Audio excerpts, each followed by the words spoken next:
సక సింహాచలం ఘటనపై కేఏ పలాగ్రహం సింహాచలం సన్నిధిలో గోడకూలి 7 భక్తుల మృతి చెందిన ఘటనపై ప్రజాశాంతి పార్టీ అధ్యక్షుడు కేఏ పాల్ స్పందించారు. ఆలయాల్లో మౌలిక వసతులు కల్పించకుండా భక్తులకు టికెట్లు విక్రయించి వేల కోట్ల రూపాయలు వసూలు చేస్తున్న ప్రభుత్వం భక్తుల భద్రతను గాలికి వదిలేసిందని ఆరోపించారు.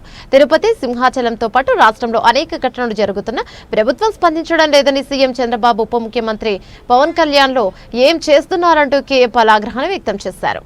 విశాఖపట్నం సింహాచలం టెంపుల్లో ఎంత దారుణం!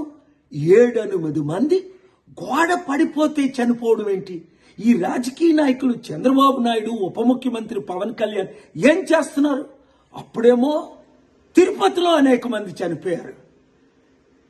300, 1000 రూపాయలు, 1500 రూపాయల టికెట్లు కలెక్ట్ చేసి వేల కోట్లు సంపాదిస్తున్నారే.